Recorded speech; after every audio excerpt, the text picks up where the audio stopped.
Welcome to Spiritual Ambition, where we tune in to awaken our divine nature and explore the provocative inner force compelling us toward our fullest potential. If you've achieved external success but feel a deeper calling, if you're tired of dimming your light to fit in, and you know there's a more powerful way to live and lead and love, you're in the right place. Host Donna Bond is a best-selling author, modern-day high priestess, and catalyst for personal transformation.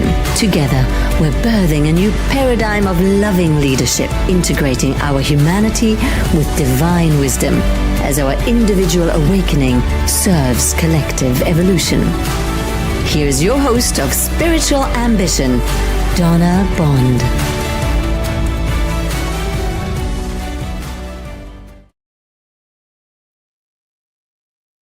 Hello, everyone. Welcome back, welcome in, welcome if you're here for the first time, welcome if you are scrolling on your social media and you go by and I've gotten your attention. Come in and join us. This is Spiritual Ambition, episode number 23, where women tune in to experience their divine nature. Today, we are going to talk about gaze, the consciousness technology that our world needs now. What if the breakdown that is happening globally isn't just a crisis to survive, but it's humanity's call for a completely new kind of leader?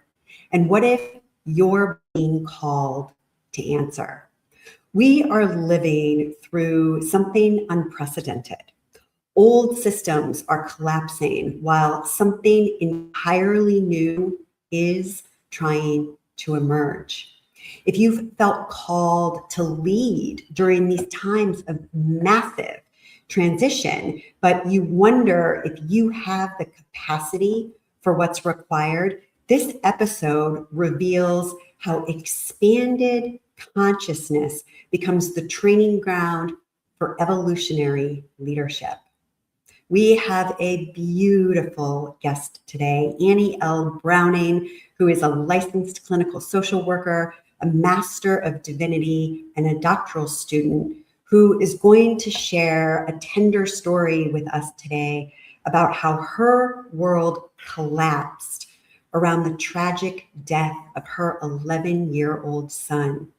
And it was through that breakdown that she discovered she could reliably induce expanded states of consciousness that transformed trauma into wisdom.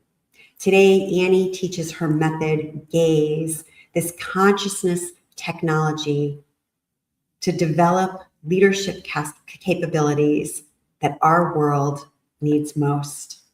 So if that has gotten your attention, I invite you to settle in. We are going to call in the light, as we always do here on Spiritual Ambition. And, my intention for you and for the show today, this spiritual truth that underlies everything that we do here, is that consciousness creates reality, not the other way around. So the invitation here is to recognize that every external crisis that we're witnessing, systems collapsing, the environmental breakdown, the technological disruption, that all of it is actually a mirror reflecting humanity's collective consciousness, reaching the limits of its current operating system. We can't solve problems at the level of consciousness that they were created at, which is why the world's breakdown isn't calling for better strategies or smarter tactics or working harder.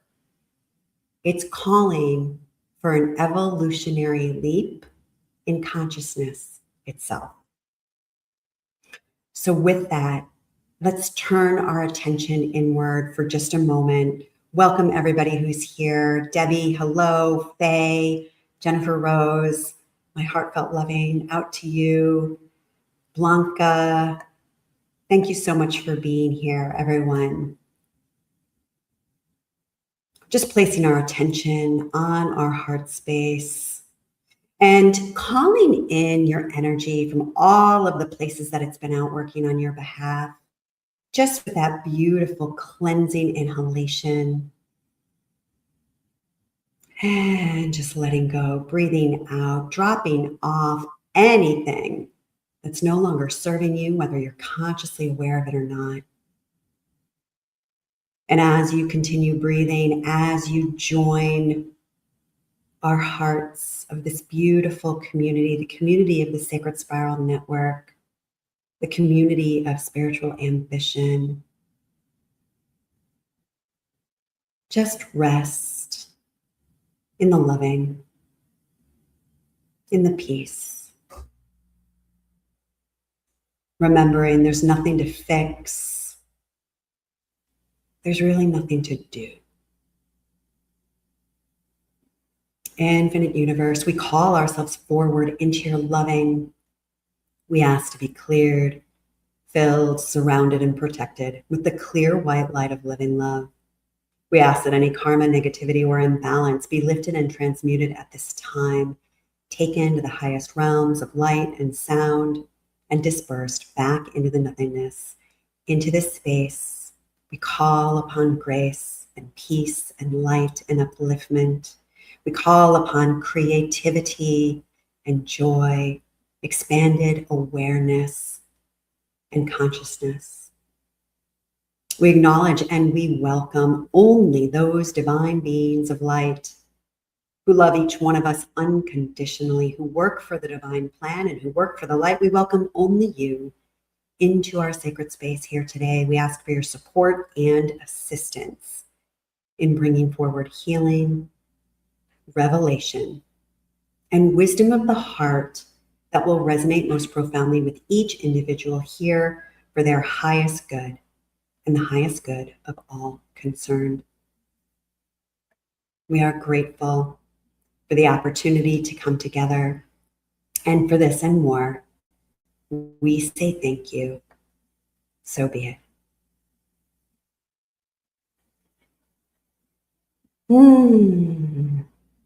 Just bringing your awareness back to the room. I hope you're in a safe and comfortable space wherever you are. Before we welcome Annie Browning to the stage with us, we're going to bring the power of our loving collective community and intention to uplift and strengthen those who need it most around the globe.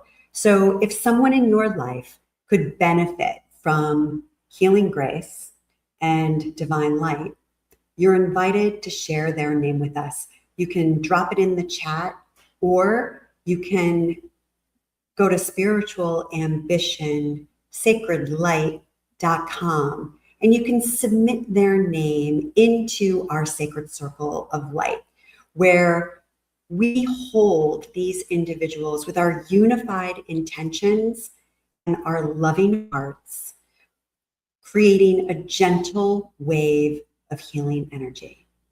There is no distance too far when our intentional hearts join together with love and light. Sending kisses out to Paul Bond. If there's anybody that you'd like to send light to, please go ahead and drop their name in the chat.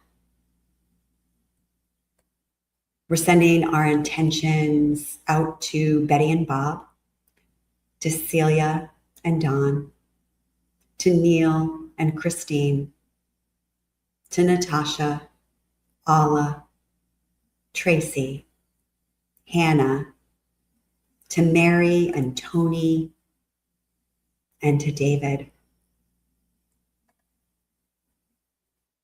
And we just close our eyes for a moment, and gently and lovingly and with so much compassion, sending that light.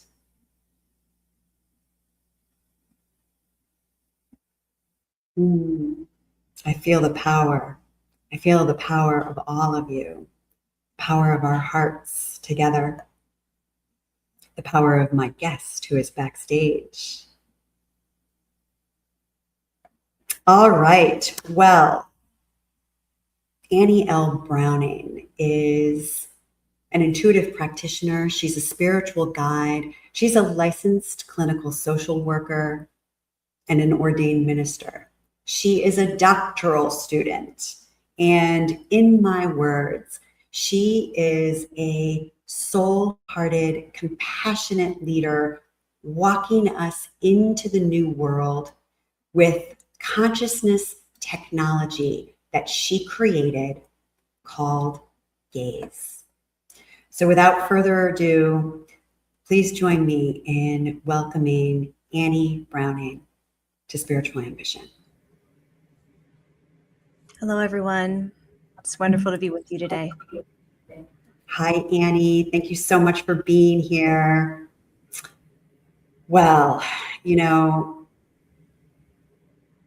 let's start with what so many people are going to find not only surprising, but maybe even shocking, that you discovered you could reliably induce expanded states of consciousness through an unimaginable tragedy. Can you take us to that time in the wake of the grief around the passing of your 11-year-old son and your world collapsing? What actually happened to take you on this bridge to the creation of Gaze? Yes. Well, again, I want to start with my heartfelt hello to all of you and gratitude to you, Donna, for this opportunity. This is probably a familiar group who is familiar with meditation and mindfulness and other spiritual techniques. And I was familiar as well. I learned to meditate when I was 15. It was something that I turned to in the depth of adolescence as a way of coping with many just common changes at that time. And so I had a strong foundation that I was building upon, so much so that about 8 years ago, in a deep, deep meditation, I heard a voice in my ear that came in and said, "One of your children is going to die." And at that moment, I shattered inside. I literally screamed aloud, "May that not be," and had this moment of catharsis, but also a deep knowing that there was something unfolding in my life that I was getting a window into, and that it was going to set a trajectory, pathway forward. I wrote it down in my journal. I put it away, and I prayed that this would not be one of those intuitive moments that came to pass. And then fast forward 8 years later, we were, I won't go into all the details, but we were an average Thursday evening, walking through a parking lot when our eldest son was hit by a car. And I felt that same shattering open. There are no words to describe the grief and the shattering and the trauma of his passing. And so after that time, what I began to notice in the subsequent months was that I was turning once again to meditation, to enter these very deep states.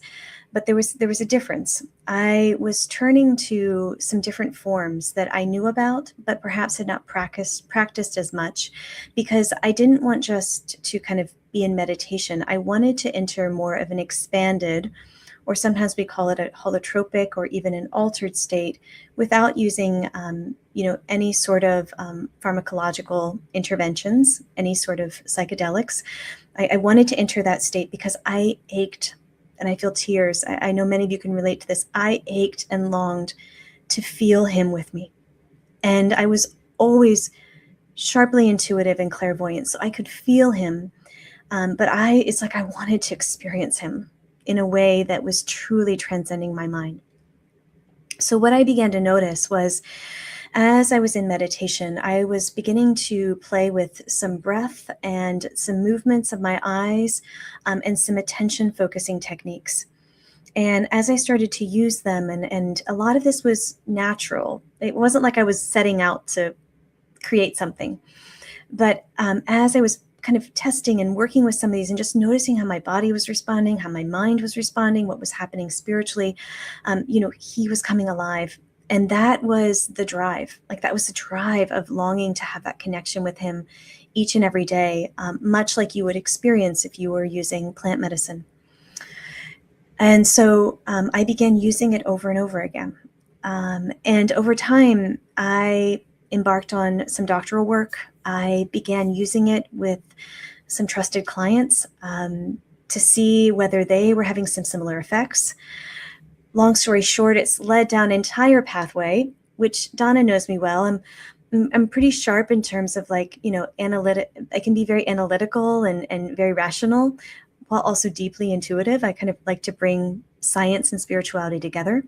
But in my doctoral work, I was actually starting to look at brain scans, and then I was starting to look at EEGs and starting to look at something called FNIRS, which is oxygenation levels. And we won't go into all that. But all of a sudden I was like, oh, this is actually working. This is actually, inducing expanded states for individuals, and they're experiencing healing. They're experiencing transformation. Many were experiencing ancestors and guides and in feeling them in a very real way. And so it moved beyond me into something that was really for the broader world. So I want to say, just before I turn it back to you, Donna, is that, all of us, whether it's tragedy or suffering, or whether in its experience of transformative love, we are always being delivered, the mechanisms and the methods and the information and the wisdom and the intelligence that is meeting exactly what our souls need, often to give our greatest gift to the world. And it's already inside of you. It's already there. Annie, what is the name of your son? Yeah. His name is Lewis. And I can feel many of you. You're already connecting with him. So I know. I feel him here. So he would be almost 15. Yeah. And I am just present to the depth of the love between you both. And it's so beautiful. Yeah. Yeah. And this is not on my script. I know. And I want to say from my mother's heart, oh, I miss him. I know. Miss him every day. Mm-hmm. Does he play a role today in supporting you through what you have created? Mm-hmm. Oh, how could he not, right?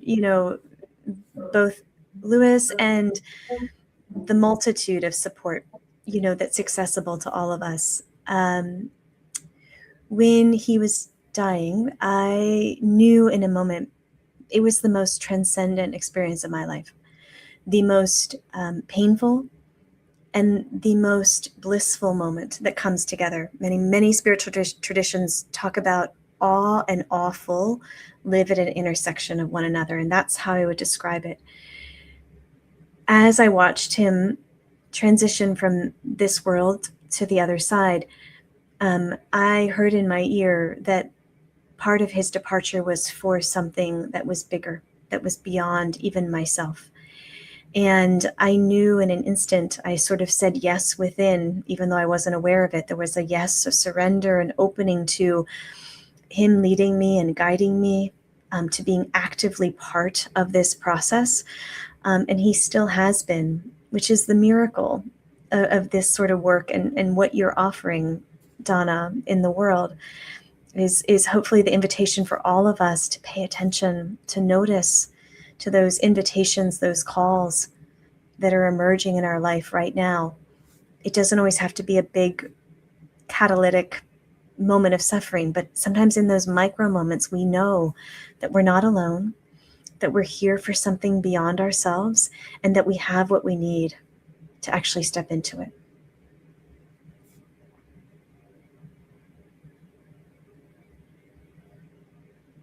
In your presence always is a breath of fresh air. And I'm so excited about Gaze and about what you have created. And I just in this moment want to extend gratitude to Lewis for the role that he played to have this manifest and to be able to bring this forward for the world. Yes. For the world. Yes. Yes.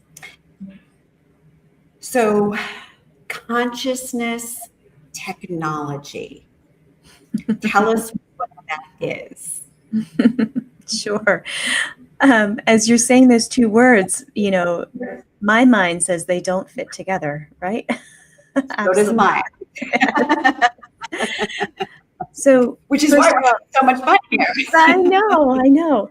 You know, so I'm really fascinated by we could call them methods, inductions, techniques, you know, what we can use with our bodies to actually support us to enter these expanded states of consciousness, or whatever words you use.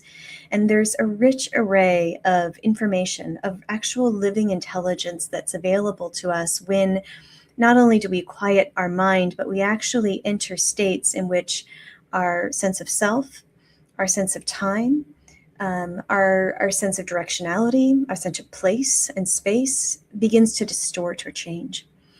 And that to me is what we would call living technology. It's experiential technology.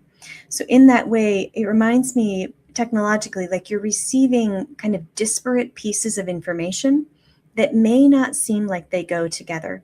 In other words, they're not creating like a distinct pattern at face value. But as we start to live into that kind of intelligence, or receiving that sort of intelligence, especially in expanded states, what we can do is we can create these sort of novel connections where point A and point B that don't seem like they're going to go together start to blend together to actually affect how we live.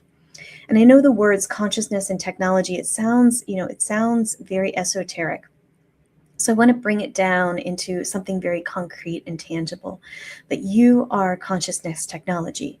It is your body. It is your lived experience. It is your breath. It is the beauty of the mind. It is the expansion of your heart. It is your presence in everyday life. And often we kind of give away lived experience as being less than valid or something that we can't rely on, when really my perception is that the emergent leadership of this paradigm that we are living into is going to be far more embodied, engaged, grounded, and that what we receive in these expanded states will have and does have very real value in the tangible, everyday lived experience. So what we might have said before was an spiritual experience that perhaps remained sort of outside of our everyday life. It wants to blend and come in to how we live. And I'm watching with curiosity technological advancements, what we would call traditional technological advancements. And as I watch them intuitively, like it does feel otherworldly at times, like we are actively receiving information that is beyond ourselves. And the invitation is to apply it and to bring it forward. Yes, beautiful. I'm hearing the word involution. We have evolution, and involution, right? To bring it down and bring it in. Yes. So what is gaze? Well, gaze stands for generating awareness in zones of emergence. So gaze is all about leaning into the edges of what is emergent through a practice or a protocol. So it is facilitating using some techniques to get you into a state that we would call, again, an expanded state or holotropic or altered. You use different words, even a mystical state. And what that means is that your mind is no longer operating in kind of the business as usual fashion. Literally, your default mode network is powering down. We have reduced and shifting blood flow to certain parts of the brain, and you lose some of that orientation to yourself in space and time. So gaze is a combination of a couple different techniques, and I mentioned them because I was working with them, especially after Lewis died. There's a series of 7 different eye movements that are used in a variety of sequences, and a lot of that is very much based in neuroscience and from my own studies. Then there's a few different breath techniques that people can use based on what's most comfortable for them, and making sure that it feels safe and comfortable for them. And then we're also using some different techniques between kind of where we focus attention and where we start to dilute or expand attention. So it's actually the interplay of all of those techniques that help us essentially override that thinking mind and start to actually move into an expanded state. And going back to emergence, you do start to sense and feel and know and perceive a broader, deeper, wider perception that often goes beyond yourself. Most people see something, hear something, know something, feel something. And of course, it's very archetypal, it's very symbolic, it's very right hemispheric. It often comes through not in the linear, logical, sequential fashion. But I think that's the best way to receive intelligence, personally, because then you can start to work with it. You work with metaphors of what's coming through. What does it mean for me? How do I apply this? What am I receiving in terms of that consciousness technology that makes a real difference in how I live? But it's always on the edge of what we know. In gaze, we never stay with just this is what I know in one tight circle of perception. It always goes beyond, which is part of also evoking the unconscious to come forward, which typically happens in a gaze experience. Because I've had the opportunity to experience gaze in a retreat with you in, where were we? Santa Fe, New Mexico? Is that where we were? Yes. You are doing an exceptional job of helping people understand that very intangible, mythical, mystical, metaphoric experience. And then you have figured out a magic way to translate that into real, practical, palpable, day-to-day information people can use in their lives.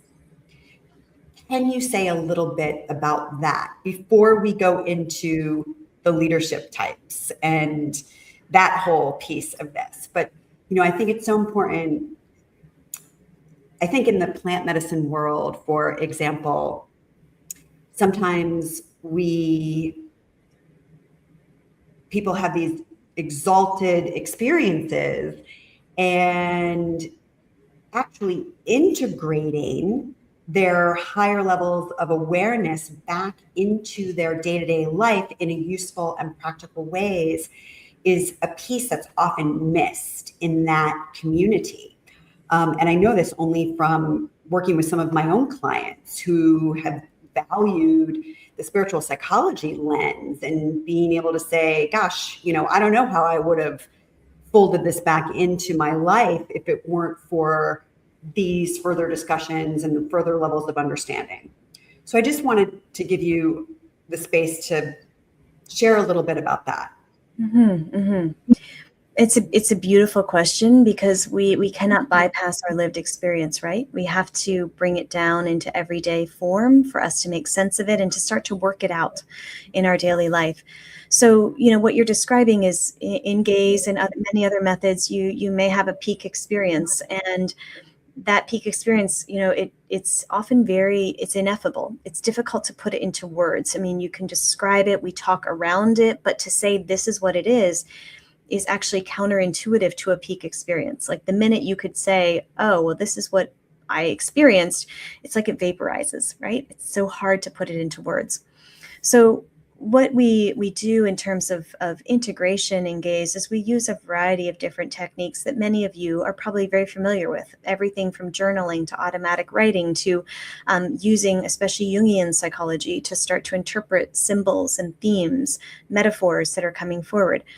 But I tell you, the real focus is that after a gaze experience, there's often substantial follow-up. So not only daily practices to do, but the opportunity to connect in communities to actually talk about experience, because this is the magic of what happens is when we're in an expanded state, when we are in these groups together practicing gaze or other methods, there's a group field that starts to form.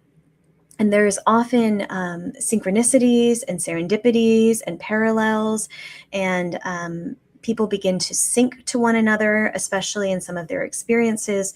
So when we take time to actually, after a period of time, talk about our experiences, it's so magical how someone will say, oh, I had the image of, a boat crossing the ocean. Another person will say, I felt like I was immersed in a womb with water around me, right?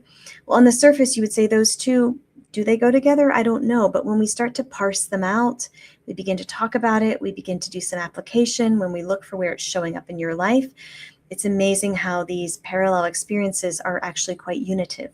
And there's a field that begins to form between us.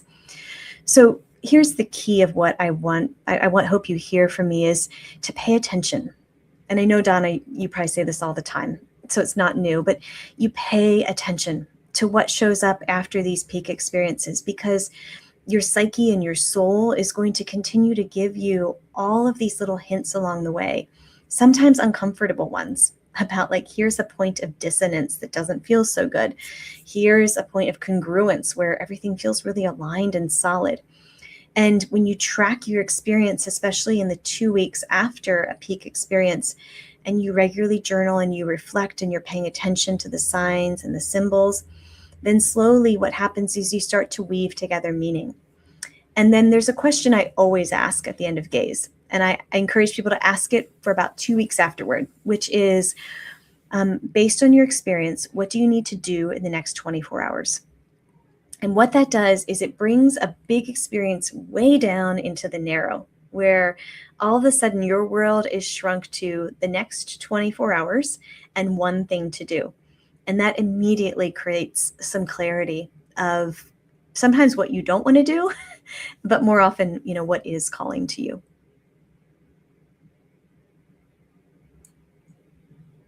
Annie, what are the results that you have seen over time with people who are committed to practicing gaze?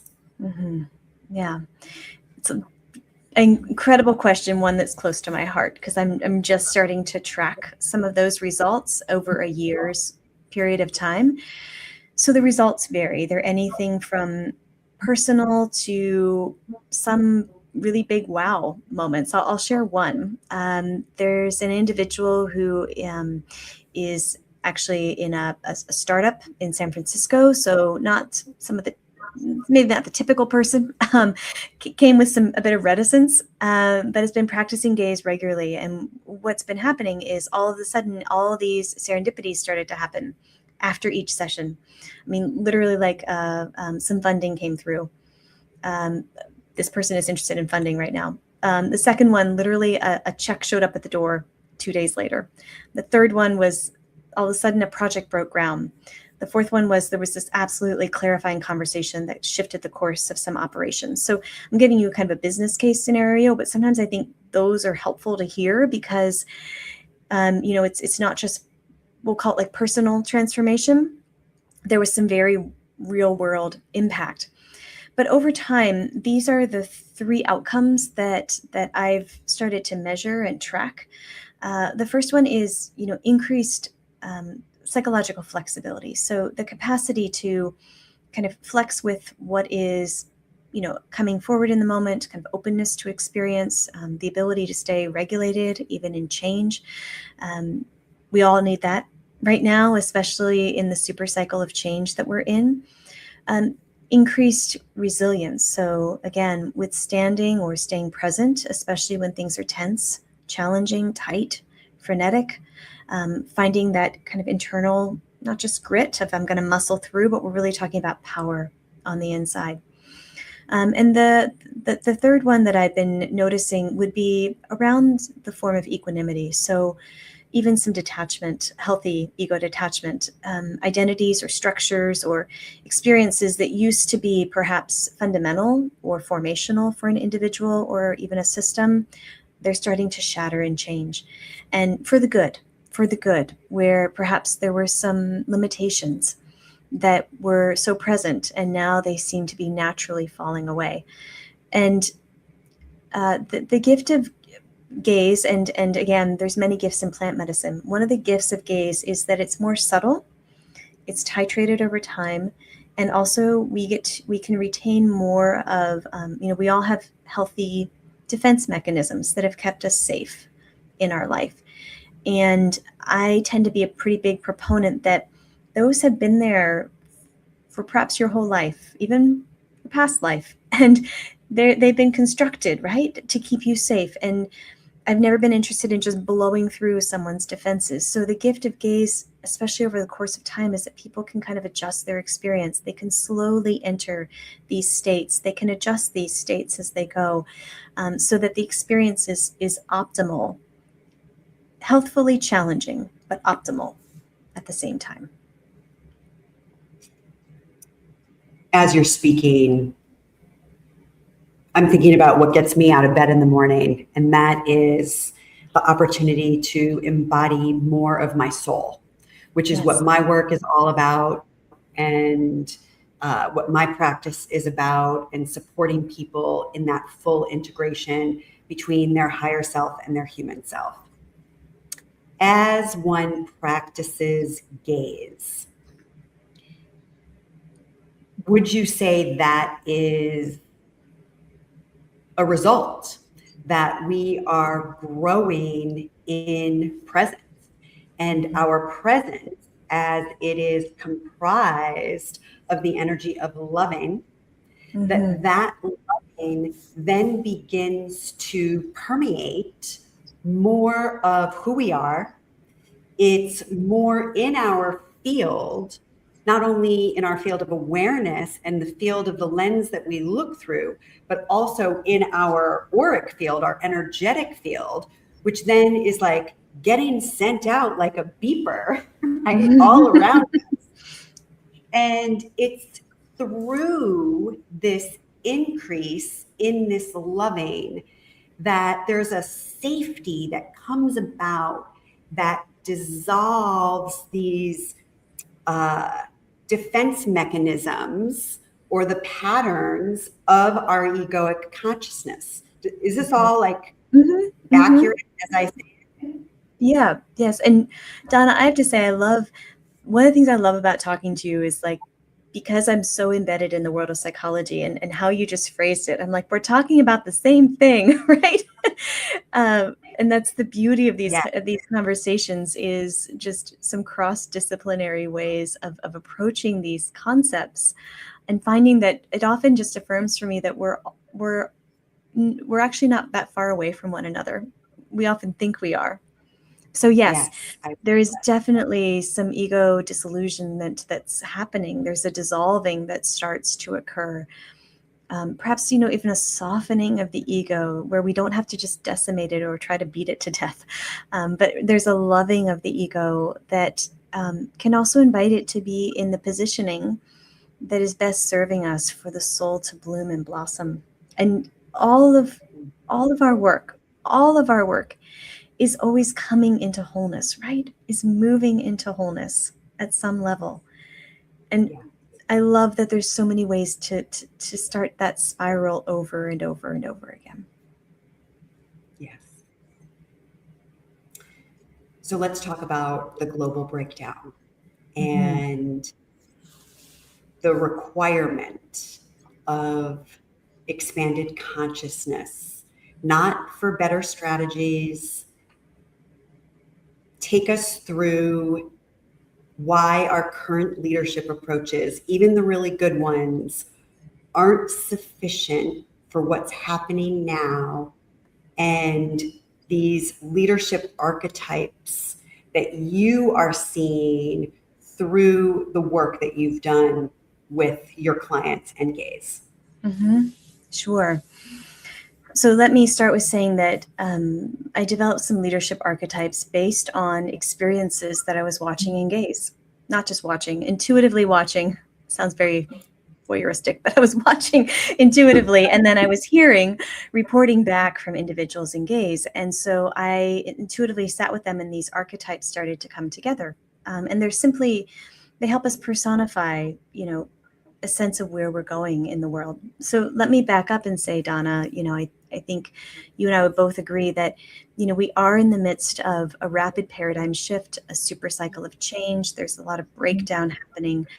And yet in all of that, I feel incredibly hopeful that, yes, it is part of a natural, change cycle in our world, that much needs to fall apart to make space for what wants to emerge and rise. And it's like, the fracturing open that I referenced in the very beginning. There's also that quintessential room for the light to break through in the fracturing open. And I certainly see glimpses of that. And I'll tell you, there's two experiences that I would say give me so much hope. First of all, I'd love to hear from you, Donna, if you hear this a lot. The number of individuals that are flooding in, who are calling, asking for sessions, looking for support in some way, but they all say the same thing. I feel called to something and I don't know what it is. And so what that tells me is there's a universal calling that's rising right now in our midst, that many of us are feeling called into what might feel unknown, uncertain, unseen. We don't know where we're going. It's like a wilderness of finding our way. I'm raising my hand because there's many days where I'm like, I don't know what I'm doing. Like, where am I? And then I hear it over and over again. So it's affirming, right? And then the second piece I want to say, which kind of gets into leadership, is so many individuals are at least reporting to me and from their gaze experiences that they see lines and lines of people spanning the earth, almost like ley lines, holding hands and forming a grid. And I tell you, I cannot tell you the times that this has come unprompted in these deep states. So it tells me that something is stirring. Something is stirring, and that it's... Yes. Wow, I haven't actually heard that, but as soon as you say it, I see it. Almost like the Who's down in Whoville. Exactly. I love it. Wahoo, wahoo. You couldn't stop them from singing. I know. I'll let you sing, Donna, not me. But that was beautiful.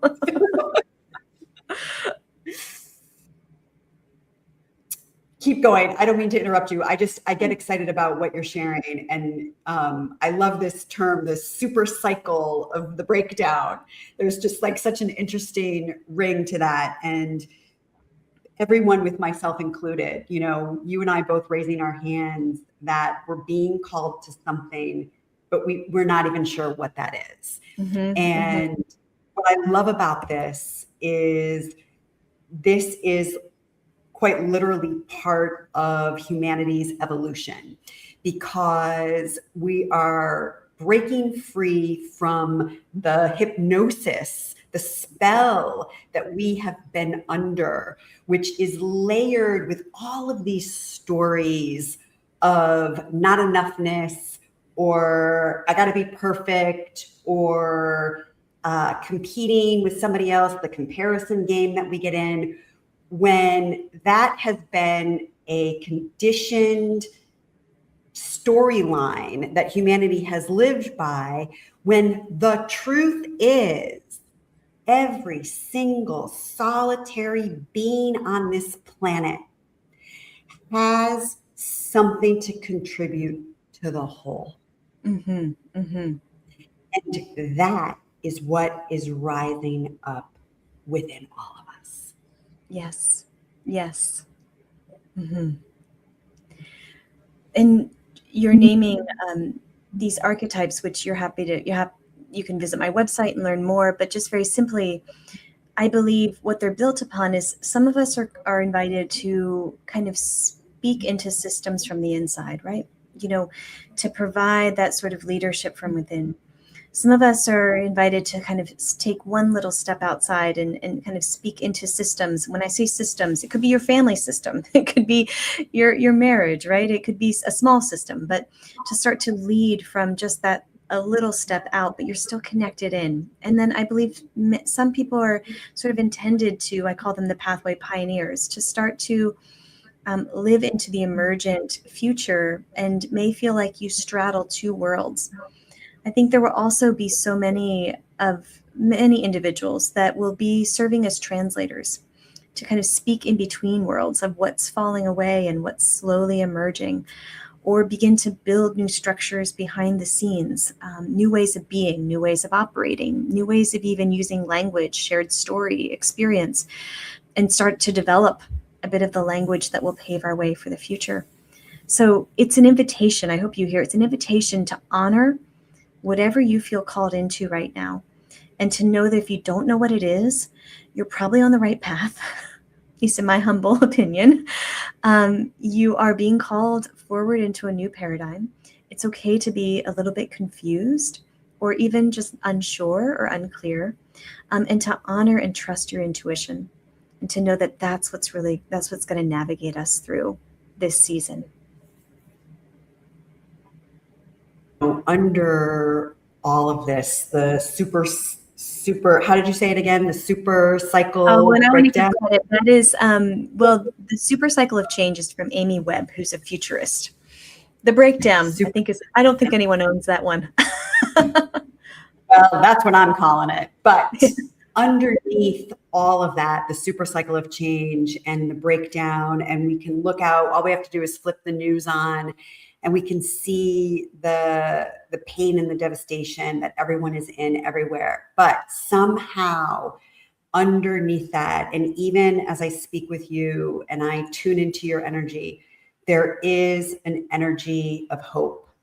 There is an energy of like a reclamation or a rebirthing that is happening, even though we don't know what that looks like. Richard Rudd talks about the future human, and we have these future states of humanity. If I'm watching you and I having this discussion today on spiritual ambition, and I know that I feel this call and I want to have better identification with sort of the role that I'm here to play, where's the best place to learn more about this and where I could educate myself on these different leadership types and maybe find the one that resonates with me? Sure. So I do have a quiz you can take, and I'll put it in the comments on the YouTube page afterwards. I don't have it right now, but I will make sure you all have it. So you're welcome to take that quiz, which would give you one of 5 leadership types and a little bit of a report about it. But I'll say very simply, aside from learning about it, I would say, going back to consciousness technology, you are the technology. So, we've talked about it the whole time, but you are the expert. And much of what is emerging right now, we look at patterns throughout history, we look at patterns of consciousness, but at the end of the day, I believe we are entering a new cycle, a new season for our humanity. And you are the architects of it. So we are not going to just give away our power to others to tell us what this is going to look like in this paradigm shift. It's an invitation for all of us to move from any part of you that feels sort of complicit or passive, or like you're just observing the changes happening, to actually stepping into them full-hearted and open-minded and with humility that can say, I'm here, I'm showing up, I'm present, I'm engaged. I don't have it all figured out, but there is integrity and there is consciousness that is leading me. And that is where all great mysteries are revealed. and there's so many more that are still unknown, the great mysteries, but that's where we get the information, we get the intelligence that we need to lead it with authenticity, and that always begins with each and every one of us. Earlier about some of the positive derivatives or benefits of gaze. One of the things that you spoke to was power, and I just heard authentic power, right? This is the power that rises up from inside of us, from our presence, from our soul. This is the higher power that we are connected to, and that holds that higher consciousness and higher perspective that does guide us to see the wholeness of all of humanity and the wholeness of each individual that is the sum of the part, or that make up the sum of the whole, you know? Mm-hmm. So I love it.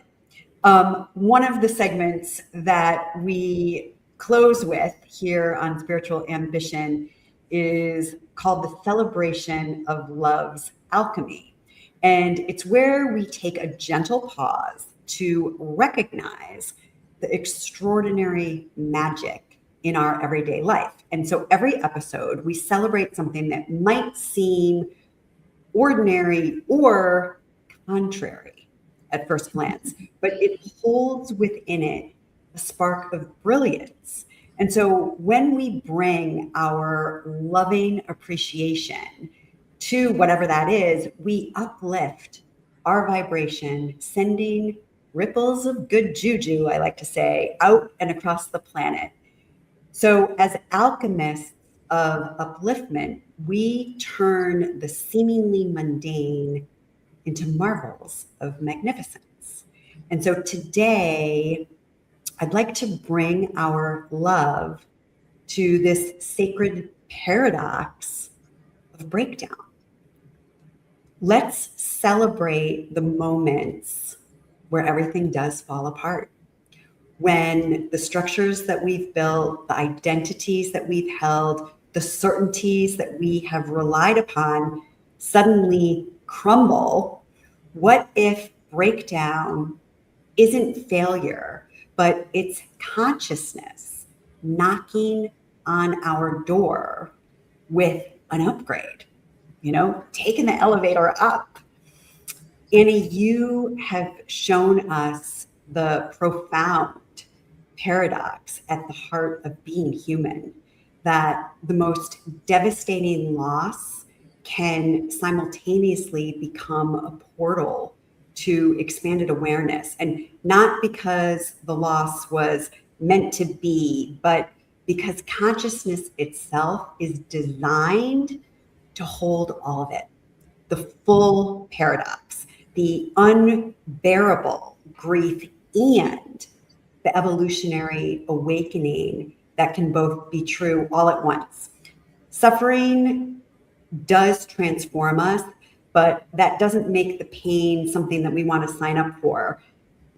This is the sacredness of the both and, that only expanded awareness can hold and can embrace. And every breakdown in our lives carries this same paradox. A relationship ending can be genuinely devastating, heartbreaking, and it can reveal who we're becoming. A career dissolving can feel like a failure and can create space for our true calling. A belief system shattering can be terrifying and be the exact liberation that our soul has been longing for. So the breakdown isn't asking us to give ourselves a spiritual bypass in reframing pain as meaningful or finding a silver lining, even though those things are definitely helpful and they support us and they're useful. It really invites us to expand our consciousness enough to hold the full paradox. Yes, this hurts beyond measure, and it's something is being born through it. Both truths exist. Both truths are honored. And this is what it means to be fully human and fully divine, and to have the sacred capacity to hold what seems unholdable, and to find that our consciousness is vast enough to contain even the uncontainable. And you've done that, Annie, and the technology, the consciousness technology that you've created is walking us into that. So thank you from the bottom of my heart. Oh, thank you, Donna. Thank you. If you'd like to learn more about Annie, you can go to annielbrowning.com and you can learn more about gaze. Annie will follow up with dropping the link to her quiz in the comments on YouTube. Please remember to click like and subscribe. You can tune in with us next episode. We have a fascinating woman joining us, and we're going to tiptoe around the quantum field. So that will be very interesting and exciting. I'm going to close our space. Annie, I just have a heartfelt thank you for being here with us today. It's always truly my honor and privilege to be with you. Thank you, Donna. And thank you to all who have joined live. I can feel your energy and your presence. I am equally blessed by this opportunity. All right, well, let's all just close our eyes together and remember that as we experience those higher states of consciousness, those expanded states of awareness, it gives us the capacity to get our arms around all of it, all of what is breaking down and all of what is ready to be birthed through us. We are now closing all energetic lines of communication between any of us, closing all open portals, gateways, channels, agreements, and lines of communication between any of us and the spirit world. We are so grateful for the opportunity to come together and do this work. For this and more, we say thank you. We are now closing this episode with love, in love, for love, by love, as love. You're watching Spiritual Ambition, and I'm Donna Bond. Thanks for being with us.